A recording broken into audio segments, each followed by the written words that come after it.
Oi, gente linda. Hoje, 28 de fevereiro, conforme prometido, o Messias de Duna. Eu li dessa vez nessa versão aqui.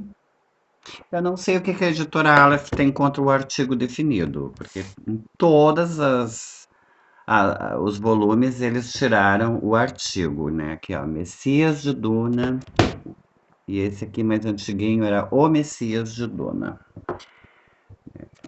Observem que são capas bem diferentes. Esse aqui eu comprei em... Não coloquei a data, mas faz muitos anos. Mais de 20 anos. Esse aqui eu comprei agora porque eu não resisti, né? Capa lindíssima da editora Aleph. Caprichosíssima. A tradução não é da mesma pessoa, né? A tradução Maria do Carmo Zanini. E, enfim, gente, eu não sei o que aconteceu. Se a gente amadurece, se a gente evolui, ou se simplesmente mudamos o gosto. E não é que eu não tenha gostado. Eu gostei do livro, mas não gostei tanto de quando eu li nessa época. O que acontece conosco? Nós vivemos fases. Eu fiquei me perguntando, o Sidney de 32 anos, eu tinha 32 anos quando eu li Messias de Duna. E agora eu estou numa outra fase da vida, agora eu estou com quase 54 e a gente realmente não é na essência a gente é a mesma pessoa. Não acredito que a pessoa mude na essência, mas nos gostos, nas aptidões, na busca na maneira de buscar o conhecimento, o saber, nós realmente mudamos, porque eu não senti as mesmas emoções e nem fiz a mesma interpretação. Não sei se deixei escapar alguma coisa quando eu li isso aqui, ou se foi aqui que eu não soube interpretar. Mas aqui eu percebi um Paul que era o mesmo Paul da primeira obra, porém um pouco mais maduro, porque agora ele já é um homem de 32 anos. Ao passo que aqui eu percebi ele como um déspota, um tirano, alguém que abraça o regime ditatorial, um ditador, né? Alguém que aprecia o totalitarismo. Foi assim que eu vi. Ele mudou, pelo menos na minha singela opinião. Queria também abrir parênteses para dizer para vocês que eu nunca, jamais, em hipótese alguma, assisto um vídeo no YouTube sobre uma obra que eu vou apresentar. Mas depois, quando eu termino a minha própria resenha, aí sim eu assisto principalmente a Tatiana Feltrin, que eu considero, digamos, uma mestra, né? E assisto outros também para fazer uma comparação e ver se falamos mais ou menos as mesmas coisas e, em geral, falamos as mesmas coisas. Como eu ainda não assisti nenhum vídeo sobre Messias de Duna, apenas li algumas coisas na internet e percebi que as pessoas se sentiram meio desapontadas com esse livro. Um até chamou de síndrome do segundo livro, querendo dizer que o segundo nunca é melhor. Isso não é bem verdade, né? Mas eu também percebi assim que houve uma mudança no meu jeito de pensar a respeito do Paul Atreides, que é o personagem principal. Me parece que agora ele não é mais o bom moço que ele era. Aquele menino de 15 anos que atravessou o deserto com a mãe grávida, né, e tentava proteger a mãe grávida e tentava sobreviver no meio do deserto, esse Paul não existe mais. O Paul que eu percebi agora, que é um homem de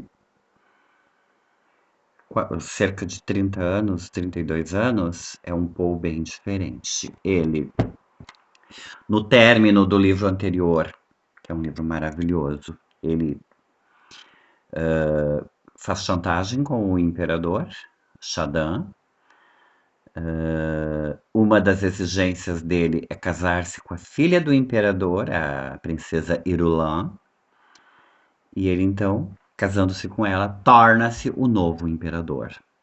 Eu fiz algumas anotações, obviamente, né? Paul Atreides vingou seu pai, tornou-se o novo imperador e transformou Duna, a quem eles chamam de Arrakis, na nova capital do universo. O universo conhecido tinha uma capital, um planeta principal, que agora, sob o comando do Paul, é Duna, né? Ou Arrakis, como eles chamavam.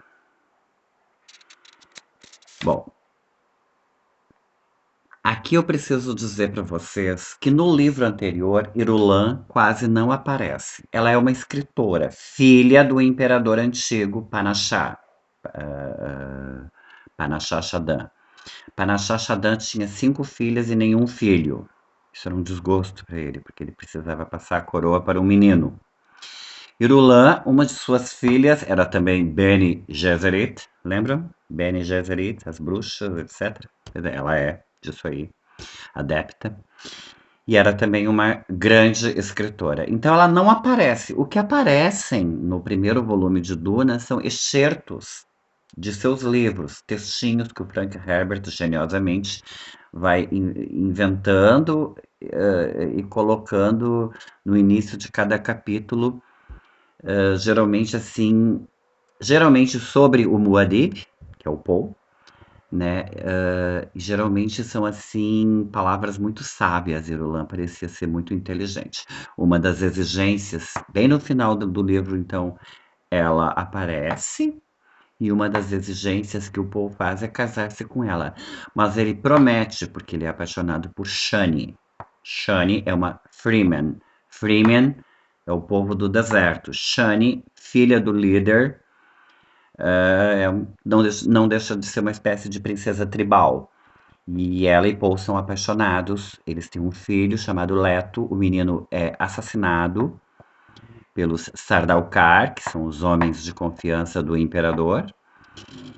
E, e então Paul, para se vingar de tudo isso, e inclusive ele se vinga também de Irulan, apesar dela não ter feito nada, mas como ela é filha do imperador, ela também paga o pato. Né? Ele exige casar-se com ela, mas ele jura solenemente que jamais tocará nela. Eu fiquei esperando ele romper essa promessa, mas ele nunca toca nela, sexualmente falando. A relação deles é assexuada. Já com Shani, ele tem filhos. Ele deixa claro que Shani, sua concubina, é o amor de sua vida e Irulan é apenas alguém que ele considera útil politicamente falando, porque sem casar-se com ela ele não poderia herdar o império, eram as leis da época. Bem, isso me lembrou muito, não sei se quem já leu a Bíblia sabe que tem uma história muito bonita no Antigo Testamento em que o rei Davi ele exige casar-se com a princesa Mical, filha do rei Saul, mas ele nunca toca nela porque os dois têm uma relação de raiva um do outro, né? Por algum motivo, eles não simpatizam um com o outro e só para se vingar dela, só por desforra mesmo, por despeito, não sei, por ódio, Davi exige casar-se com Mical e a Bíblia diz que ele nunca toca nela. De fato, Paul faz a mesma coisa com Irulan, nunca toca. E há um momento em que ela se humilha e pede para ele fazer um filho nela. Ele recusa e ainda diz que ela pode ter outros homens, mas que ela não tenha filhos, porque se ela tiver filhos, aí ela tá liquidada. E aí a gente vê que Paul realmente mudou de personalidade, né? Ele tá um homem estranho. Mas não pensem vocês que Irulan é muito santa. Aqui eu coloquei assim, mencione as tramóias de Irulan. Eu falo comigo mesmo. Irulan Bene Gesserit, ela está infiltrada e ela faz relatórios, entrega para suas antigas mestras da seita Bene Gesserit, né, a respeito de tudo o que acontece, porque as Bene Gesserit são contra o imperador. Não só elas. Várias personalidades querem destruir Paul. Ainda mais que ele vai se tornando cada vez mais ditatorial e tem muita gente querendo derrubar o seu poder. Né? Não nos esqueçamos que o título desse livro é Messias de Duna, ou seja, eles acreditam que Paul é aquele que vai restaurar todas as coisas equivocadas. E como diz Jéssica, a mãe de Paul, ela fica preocupada porque ela diz que Paul está acreditando no mito, está encarnando a lenda, ou seja, ele acredita que ele é realmente esse Messias prometido. E isso faz com que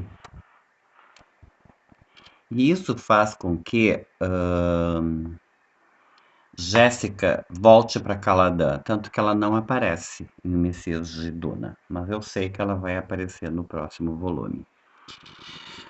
O livro também menciona, e eu não lembrava mais disso, uma outra seita, Bene Tleilax. Bene Tleilax é uma seita extremamente hermética, e por hermética eu quero dizer fechada, né? Então eles eram assim pessoas xenofóbicas que não gostavam de ninguém de fora, tinham uma tecnologia avançadíssima, mas eles viviam no planeta Tleilax, eles não conseguiam respirar a mesma atmosfera que nós, lá era tudo muito diferente.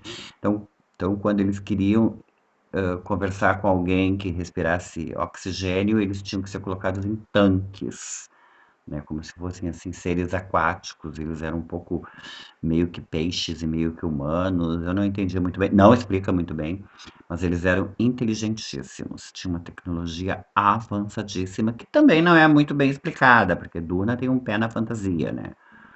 Duna não é só ficção científica, tem um pé na fantasia. Uma das coisas que essa tecnologia avançadíssima dos Bene Tleilax faz é produzir o Gola. O conceito de Gola não é estranho para mim, porque eu já li sobre isso, e eu acho que foi um livro sobre cabala. Eu já li sobre isso, em que eles pegam um cadáver e restauram a vida daquele cadáver, porém ele não é exatamente humano. Ou seja, ele não tem as memórias anteriores, ele é mais ou menos uma espécie de Frankenstein. E eles fazem isso com o melhor amigo do Paul, Duncan Idaho. Eles devolvem vida àquela pessoa, só que agora ele adotou o nome de. Onde é que está aqui? Hate. Adotou o nome de Hate. Inclusive, tem uma hora em que o Paul confunde isso com a palavra ódio, que é hate em inglês, né? Que é uma coisa intraduzível para o português. Mas ele volta como Duncan Idaho e Paul fica muito chocado, né? Porque mas na verdade ele não é o Duncan, é só fisicamente parecido, a mesma voz, mesmo tudo. Ele está programado pelos Bene Tleilax para destruir o Paul. E também uma outra parte da tecnologia dos Bene Tleilax são os dançarinos faciais, que são pessoas que conseguem mudar o seu físico e parecer uma outra pessoa. Isso era muito perigoso, né? Porque a não ser que você fosse uma Bene Gesserit ou um Mentat, Mentat é um computador humano. A não ser que você fosse extremamente inteligente, você não perceberia a diferença entre um dançarino facial e a pessoa real. E isso também foi programado para destruir o Paul. O Paul sofreu assim diversos atentados, estavam sempre tentando matá-lo, até que conseguem. Eles criam um anãozinho chamado Bijas, ou Bijas. E esse anãozinho, que ele é muito engraçado, ele fala umas coisas muito engraçadas, meio filósofo, meio psicopata, é uma mistura estranha. Finalmente há um atentado que atinge o Paul e ele perde seus olhos. Ele fica cego. Só que é uma cegueira estranha, esquisita para dizer o mínimo, porque ele está completamente cego, obviamente, mas ele enxerga. Ele tem uma espécie de visão interior que diz exatamente a cor da roupa das pessoas, quem está à direita, quem está à esquerda, o que está acontecendo. Então, assim, ele está cego, mas não está cego. Até que lá pela Santa ele fica realmente cego. E aí surge um paradoxo muito importante, que é uma lei Freeman. Poe se considera um Freeman. E pela lei Freeman, os cegos, como eles possuem uma deficiência que atrapalha o desenvolvimento da comunidade, eles são abandonados no deserto. E aí eles ficam naquela, abandonamos Poe ou não abandonamos Poe? Afinal de contas, ele está cego, né? Mas aí Poe diz, eu não estou realmente cego. E é uma parte bem interessante. Bom, esse livro é, sobretudo, a transição de um romance que era político, tinha uma base política, para um romance que agora se concentra no psicológico, tá? Uma esfera mais psicológica. Isso não agradou todo mundo. Eu particularmente gostei. Mostrou mais assim o interior de cada um. Isso aqui é uma coisa que o próprio Frank Herbert escreve. O próprio futuro da humanidade depende das ações relativamente simples de indivíduos isolados. Ele está falando que uma pessoa é capaz de influenciar uma vasta gama de comunidades, né? Existem exemplos tanto do bem, Jesus Cristo, por exemplo, Gandhi, como do mal, Hitler, Calígula, né? E assim, Nero e assim por diante. Alexandre e assim por diante. Gente, eu preciso mencionar também a seita Zen Sunita. A seita Zen Sunita, eu não sei muito bem o que é sunita, eu sei que é alguma coisa do Islã, a parte mais tradicional do Islã, mas eu não entendo nada disso. O Frank Herbert faz uma mistura entre os sunitas e o Zen budismo e cria assim pensamentos maravilhosos. Eu que particularmente tenho paixão pelo Zen, gostei muito. Por exemplo, aqui um trechinho que eu vou ler para vocês, muito Zen, extremamente Zen, que diz assim: não lute com o que está acontecendo. Lutar é preparar-se para o fracasso. Não se deixe prender pela necessidade de conseguir alguma coisa. Desse jeito, você conseguirá tudo. Isso está na página 228 dessa versão. Na página 250, o personagem Stilgar, que era um dos líderes dos Fremen, quando as pessoas questionam e dizem que o Paul não é realmente, não é de verdade um Fremen, ele responde, eu achei muito lindo isso. Todos os homens são intrusos, velho amigo. Todos nós somos intrusos. Querendo dizer com isso que Paul, independente da sua etnia, da sua ascendência, ele é um Fremen de verdade. Esse pensamento aqui me comprova, isso aqui é uma fala do próprio Paul, que eu fui realmente bastante tapado na minha primeira leitura e não percebi o quanto ele estava abraçando o totalitarismo, que é quando ele diz, desejando proporcionar a meu povo a proteção suprema, proíbo uma constituição. Ele não queria que nada interferisse no poder deles. E uma coisa muito séria que acontece em Duna, e não ficou claro quem fez, o que aconteceu, mas eu acho que vão voltar a tocar nesse assunto, foi que roubaram filhotes de verme. Sabem, os vermes de areia são aqueles monstros enormes que vivem no deserto. E são eles que produzem a melange. E a melange é uma droga, acho conhecida como especiaria, que tem poderes de cura, longevidade, dá a você visão interior, poderes psíquicos, amplia, né? E é viciante. E somente Duna produz, porque somente Duna tem os vermes de areia, são eles que produzem. Os Fremen chamam inclusive o verme de Shai-Hulud, para eles é um deus, é uma divindade. E um filhote dessas criaturas foi roubado e levado para outro planeta, e isso é muito perigoso. Significa que outros planetas conseguirão produzir aquilo que é mais cobiçado em todo o universo, que é a melange, ou melange, eu não sei bem a pronúncia dessa palavra. Gente linda, então é isso. O livro terminou assim, meio que como um ponto de interrogação, mas é claro, temos a continuação, que já está aqui. Em março, final de março, faremos a leitura, então, de Filhos de Duna. Mais uma vez, eles tirar o artigo. Não sei o que eles têm contra. Na primeira versão que eu comprei, 8 de abril de 2000, era Os Filhos de Duna. Agora, nessa capa linda aqui, é Filhos de Duna. Faremos essa leitura, então, em março. E com isso, vamos para o terceiro volume dessa saga. Aí também em março nos encontraremos para falarmos sobre Kindred, ou Laços de Sangue, de Octavia Butler, um livro fantástico. Já estou mais da metade do livro, é aquele tipo de livro que você não consegue largar. Tô amando. Ótimo feriado de carnaval para todo mundo, vê se não aglomeram, que eu não tô afim que as escolas fechem. E um beijo no coração e see you later.